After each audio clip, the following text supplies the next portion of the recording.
What's going on, guys? Charles Weinraub here, AKA the Handsome Homebuyer, AKA Captain Permit, AKA El Judío Mavioso. For the win.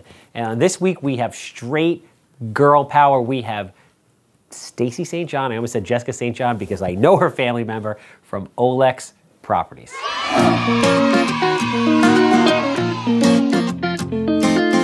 Yeah, kid. Welcome everybody back to another episode of the Handsome Homebuyer podcast. Mazel tov. I think that's appropriate to kick this one off. Obviously, I'm the Handsome Homebuyer. If you have a house that smells like cat pee, dated from the 1960s, 6 inches of mold on the wall, human waste floating past the basement steps, quick, easy, good time. You know it. Lots of energy. I want to buy it. 516-777 sold. Obviously, if you have a problem with permits, and everyone has a problem with permits. Everybody. Everyone has a problem with the town. Everyone. They yell at you. They really yell at you. They talk to you for working on a house without a permit like you're selling kids into sex slavery or something. For sure, right out the front door. I don't really understand it. There's a lot of anger there. But like I always say, we didn't invent the game. We just need to know the rules of the game. So if you need to know the rules of the game, Levy. Yo. You know who you should call? Captain Permit. Captain Permit. 516-513-883. And if you need plans, permits, anything permit related, all across Long Island, Elmont to Montauk, tip to tip, whatever you need, interior alterations, legalizations, new construction, commercial, decks, sheds. If you're a realtor, an attorney, a title person, an investor, a builder. What am I missing? First-time home buyer who needs help with a permit? Anybody. We got you. 516-513-8838. This is awesome. I'm excited about this. Super excited. I feel like we just had a mini podcast prior to the podcast. Sure. But now we're gonna redirect. We're right back in. Hold on. I gotta shamelessly plug myself for a second. Is that cool? Text platform. I haven't been promoting this as much as I really need to be. 516. Get a pen, get a paper, get your phone out, put it in there. 516-871-3511. That is my direct line. Text platform. If you have any questions, real estate related, permit related, anything to do with what I may or may not know, hit me up. It's me. It's not a bot. I'll get back to you. 516-871-3511. Very cool things happening in there right now. People doing their first deals, people doing wholesale deals, just a lot of really cool stuff going on in the community. And I welcome everybody.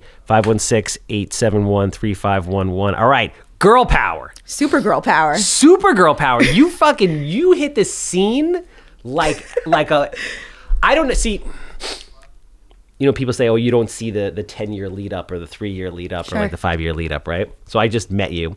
And so today's guest, Stacy St. John from Olex Properties, fellow Wantagh person. I actually grew up with her husband's family, which is interesting. Super interesting. And you did a couple of real estate drive arounds, I think, with Chris's mom too. Oh, that's right. I graduated a year before your sister-in-law. Yeah. Fellow Jews. No, not them. No, you, me. Me. Yeah, yes, me and you. Yes. Fellow Hebrews. Were you bar mitzvahed? No, I was not. No? No. But all the boys got it because, you know, it's very traditional for the boys. Wait, so the boys got it and you didn't get it? Super true. That's bullshit. It is bullshit, but you know what? That's okay because I guilted my mom for 3 years after and she gave me a big sweet 16. Are you so wait, you have older brothers, older sisters, what? Older brothers. Two older brothers? Yep. 2 older brothers, 1 younger. Would you say you were the most driven of all of them? Yeah, you know, I think if my brothers were in the room right now, they would say Stacy's like the president of the family. Everybody goes to Stacy. Stacy like is running the family. So maybe that no bar mitzvah thing was the motivator. Maybe. That's so. How many? So like I said, you and I met in a kind of an interesting way. Which just goes to show you how omnipresence is super important and how you really have to be branding all the time. Like people hit me up and they're like, oh, how do you get deals? I'm like, I do 300 fucking things all the time. Don't sleep, aren't married, like no kids. It's just pandemonium. And this is kind of testament to that. So you were driving around because you were looking for properties. Yeah, actually, I had a list of leads I was following up on, people that wouldn't pick up my calls, stuff like that. I was getting frustrated. I figured, let me go, get in the car. I'll leave my flyer on doors and stuff like that. And I pulled up to the house in Massapequa and I see Handsome Homebuyer and Captain Permit signs on the front lawn. And I'm thinking, who are these people? But I'm going to call that superhero guy and I'm going to get a permit for my red house project. And I didn't really know that it was even the same company because I was writing down phone numbers by the front lawn, really.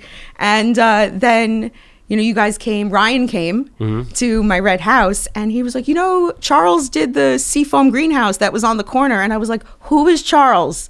And who did my seafoam greenhouse, which was my childhood landmark of where to turn into my neighborhood. After I bought that, everyone's like, oh yeah, the seafoam greenhouse. I'm like, that's like known? Like people know about this place? Everyone knew about, when I was a kid, it was the ice cream greenhouse. And we all ran down there with our bikes and, you know, our skateboards and stuff to literally catch the ice cream man. They were really nice people that lived there before. They were much older. Yeah. And yeah, so you guys came to my red house, and then I connected with you directly because I wanted to, you know, kind of build. I realized that you're local, I'm local, and my entire shtick is I want to work with local people and kind of make better with the community. So how long have you been in real estate for? About 8.5 years. Really? Yeah. Oh, so this is not like, this is the 10-year overnight success. This is the 10-year overnight success, but this is over 2020, the very first time that I am completely out on my own. I'm not partners with other people other than my own family. And I'm in my own boat for the first time. So explain to people like exactly, you know, who you are, what you've done, and basically your real estate background. Sure. Well, first I spent 13 years as a bill collector, which may not seem relevant. And that is gold right there. I took it for granted for so many years. I was like, oh, I was a bill collector. For 13 years? 13 years. My dad actually worked with me there too, and my younger brother. Wow. Yeah. It was great. I mean, like I was collecting $100,000 a month in past due bills. So the commission checks back then were sick. I was 18 years old. It was awesome. I was paying for college with it, and it was honest work, you know, so I didn't, you know, have to do things that other kids were doing back then to pay for school. Did you, not to cut you off, but there's gems in here. Did you have an issue overcoming like the anxiety of cold calling, or you just always never had a problem with that? Because that's like a really tough thing for people, and that's how you get a shit ton of business. Sure. I think being on the phones is the best way. You know, a lot of people think texting is great, but I think people have to hear your voice, that you're real and sincere. Yeah. And for sure, when I started being a bill collector, I was very nervous to be on the phone. I would like pick up the phone and not really dial. Like I would just, oh my God, like what's going to happen? And I had a trainer named Christina at Sunrise Credit Services, and she would be like, okay, and if they hang up on you, then what? So what? Pick up the phone and do it again. What's going to happen to you? You going to cry? Is something bad going to happen? And it got into me like, Jesus. No, some tough love shit right there. She's right though. You know what I mean? Like, she's totally right. Because, you know, like you talked about this before, like you have to get over yourself. You know, like you're sitting there, no one could even see you. They don't even know who you are, where you're from. What is there to really be afraid about? They're not rejecting you. They're just rejecting the soundbite of whatever just came out of your mouth. Sure. You know, or the concept that you're delivering to them, you know? So after I spent 13 years doing that, I got a job working for Stein, Wiener and Roth. And I ran the first legal department. And then I kind of also got involved with Ed Wiener, who's one of the partners there. And he bought a lot of the foreclosures from the bank and turned them into investments. What was he buying packages from the banks? Yeah. So like this is like crash time, right? Yeah. Yeah. Actually, no. It's after crash time, but I didn't even know what a short sale was yet. So if it was after crash time, it's like I wasn't really in the know. Okay. You know? And I used to start the foreclosures, do all the research, and kind of turn and burn. It was like a mill. And then I was lucky enough to have a legal headhunter place me with a real estate wholesale firm, and I had no idea what that even was. I didn't know what that meant. They have headhunters for that? They reached out to me. Wow. And they said, you know, they're looking for a paralegal, which I thought was strange. You know, I didn't know how I would fit. Within 90 days' time, I was running their legal department. I was monitoring foreclosures, kind of monetizing deals. And within a year's time, I was sourcing legal distress, figuring out how to undo the legal distress, or figuring out how to leverage legal distress to monetize a property. So when you say legal distress, explain what you mean by that. Tax liens, violations from the city, you know, different stuff that you have with HPD out there than you don't have out here. Foreclosures, tax lien foreclosures, maybe estate issues, anything that falls under that category that would need a court. Okay. And this was you cut your teeth essentially in the boroughs, which is really like the most cutthroat, fucked up, hardest place to do anything, especially real estate. Yeah, I think that, so cutthroat that on a monthly basis there was like people after your job or people, it's just, I'm having a different experience working on Long Island, thank God, but cutthroat is an understatement. Yeah. No, it's crazy. I remember I started doing real estate here, and then after like a year or two, East New York, Brooklyn started getting a little hot. Like I saw that East New York was going to start blowing up. So I started going in there to check out properties, and guys were pulling contracts out of their pockets. Like it was so dirty. Yeah, lean over, sign here. Bags of cash. Like I'm just like, this is not, that's the beautiful thing about Long Island that I love. It's not perfect, but you can come out here and do business like an adult without that kind of sketchy shit for the most part. Yeah, for sure. And people pay with certified checkout here, so. Yes, there's that too. But the cool thing that seems to be developing, and you're really a big part of this also, is this ecosystem that is starting to recently develop in the last few months, where everybody is kind of working together. And I feel like if everybody works together, we all essentially end up doing more business. I agree. Which is very cool. You. I like being around people, like-minded people who can talk about the same kind of knowledge and stuff like that, so the collaborating and working in a group almost feels natural for this industry. It feels like you can't do without it. So what led you to essentially go out on your own, and what are you doing now? So now I'm wholesaling properties. I am hopefully going to renovate more than just the red house over the next year or so. And hopefully by the end of the year, I will acquire at least 2 rentals. Nice. That's the goal? That is the goal. I would love to be a Section 8 landlord. I love those little cottages in Belmore in particular. So, in Belmore? Yeah, those little 2-bedroom cottages in Belmore. I love them in particular. I'm going to see one today. There you go. I hope that, when I leave this world, there's a nice rental portfolio sitting there for my sons to say thank you for. Wow. Good for you. That's awesome. So what was the transition for you like from, working a full-time thing for somebody else and then eventually just going on your own, and what kind of like pushed you to do that? There's a strange feeling that comes over you when you've kind of either outgrown the place you live or you have overstayed your welcome, or both. And I think that there was something in me that just knew that I had more knowledge than I needed to be working for someone else.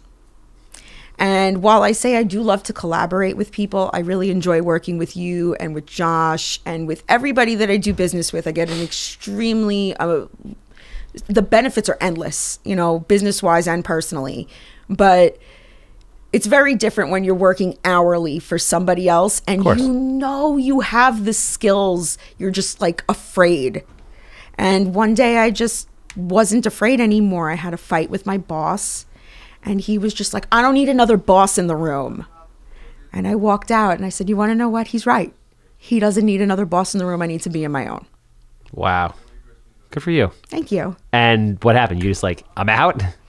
Yeah, I mean, I didn't completely bounce out, but I started my own wholesale pipeline without their resources, without their help. I had some stuff that was still going on with them that I rolled out, eventually. The last house just closed. Yeah. And, getting a couple of wholesale deals and generating some cash was great. But really, I think what kind of pushed me was the red house. Because actually, I don't know if you realize this, but I messaged you once about the red. Oh, you do remember? I remember. And I thought to myself, man, I'm so lucky that he said no to me. I'm so lucky that he said this house is too expensive for him, because if I didn't have this real life experience right now, I couldn't replace it with anything else, because I didn't get a real estate education. Yeah. I didn't have a mentor up until now. I'm so thankful to have people helping me.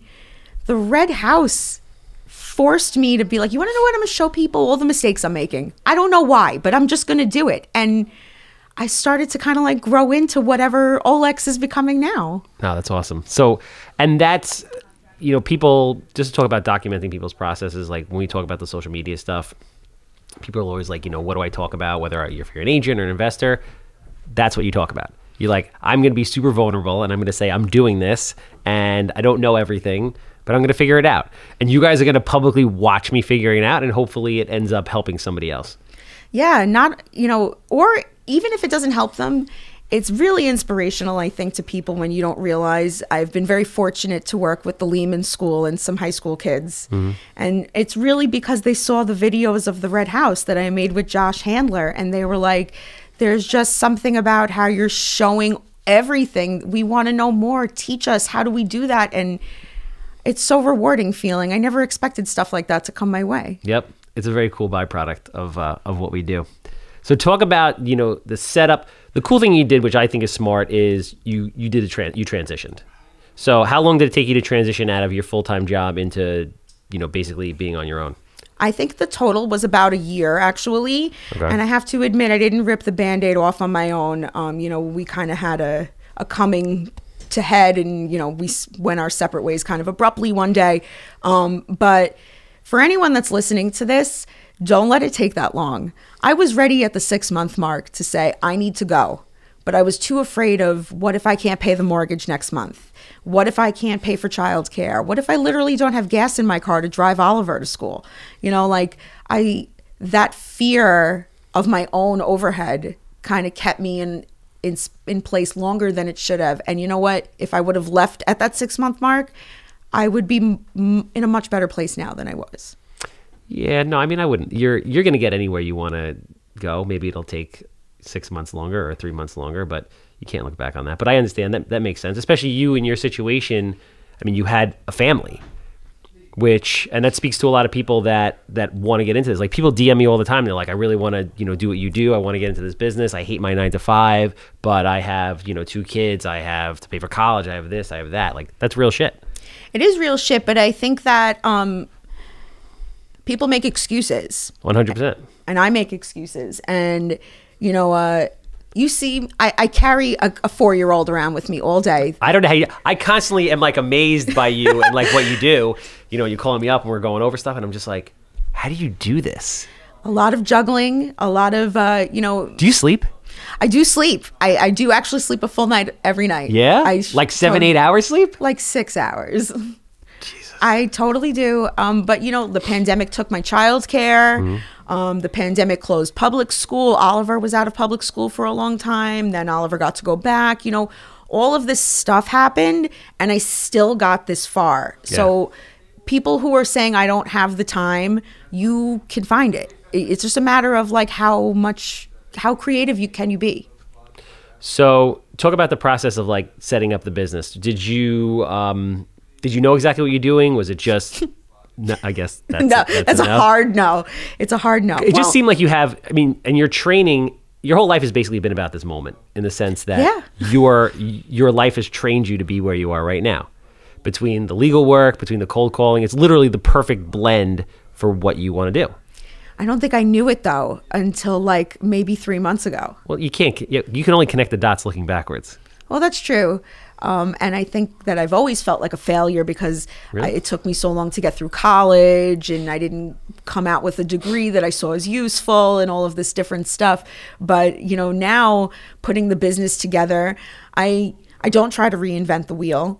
I take good idea, reinvent old ideas, or rework old ideas.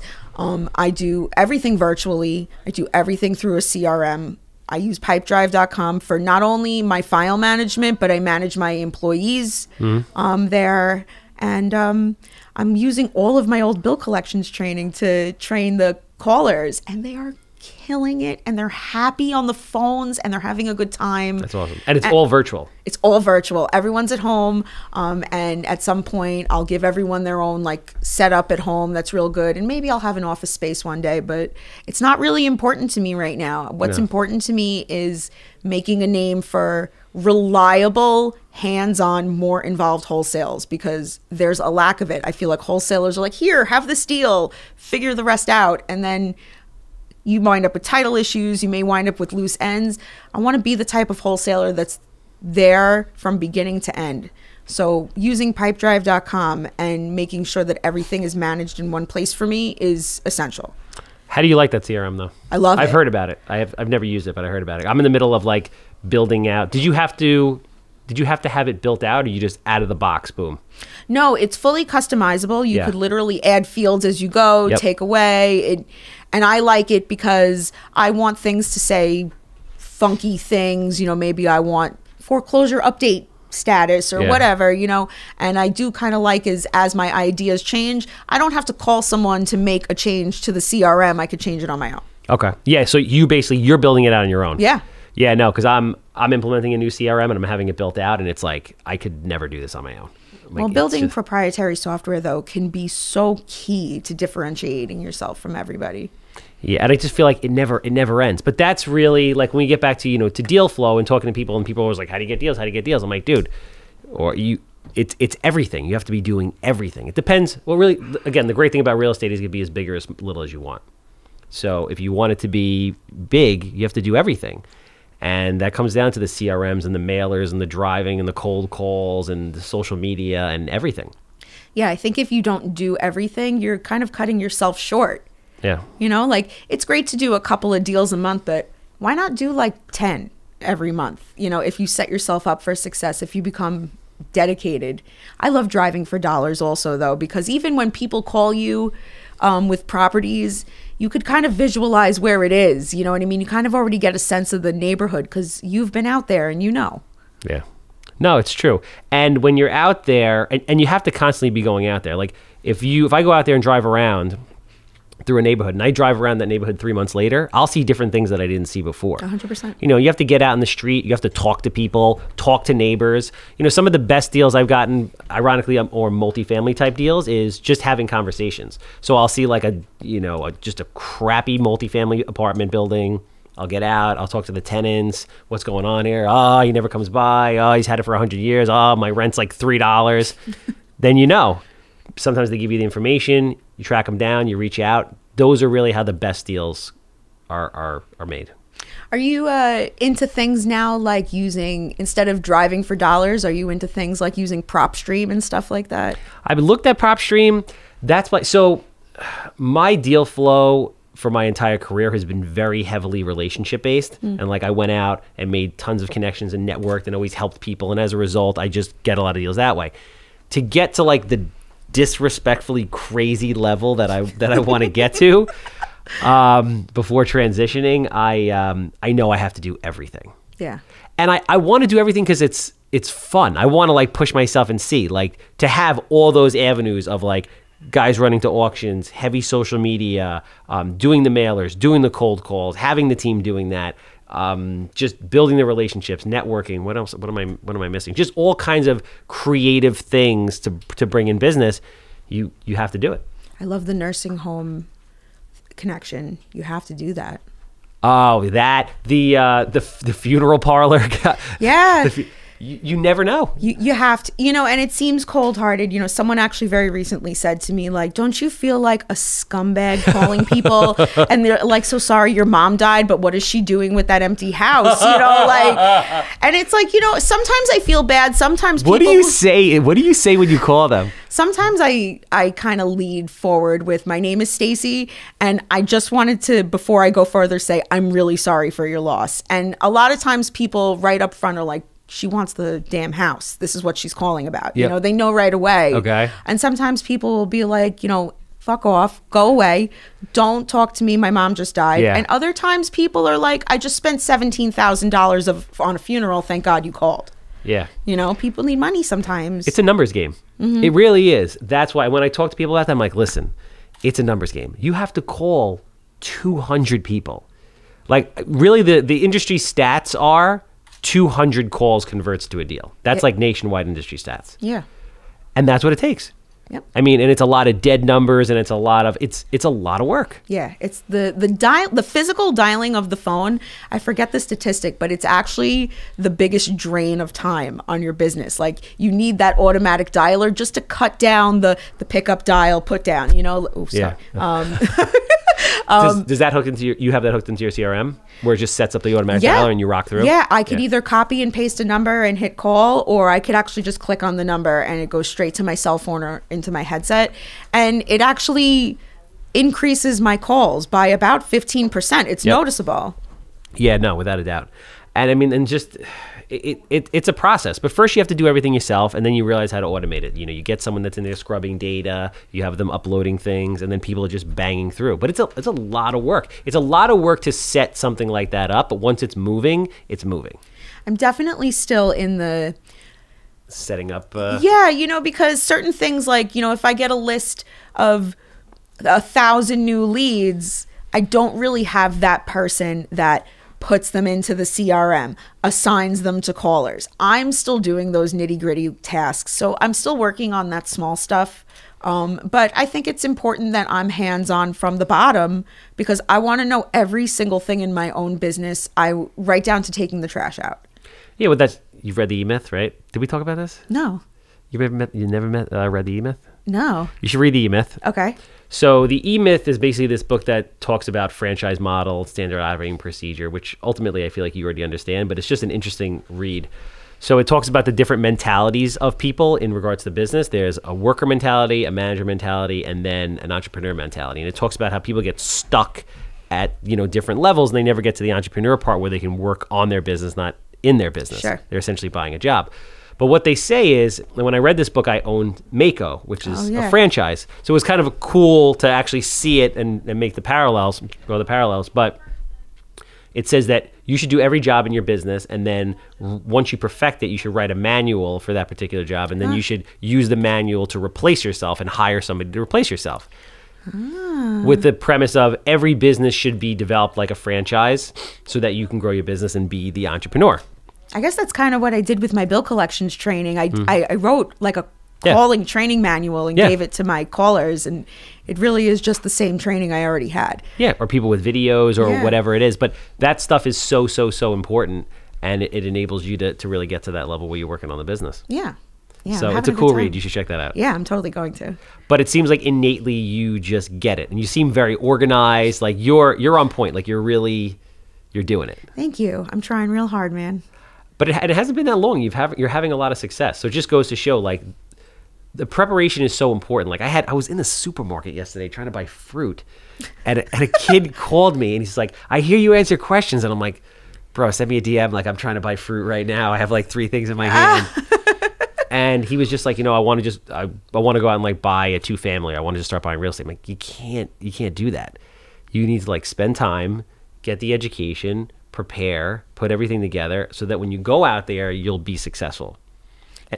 Okay. No, and it's frustrating. I remember you and I had a conversation where you were moving and you had deals coming in, and then you're like, January, I had to like scale back because I had to like do all this shit so that I could just get it to the next level. And I'm like, sometimes you need to do that.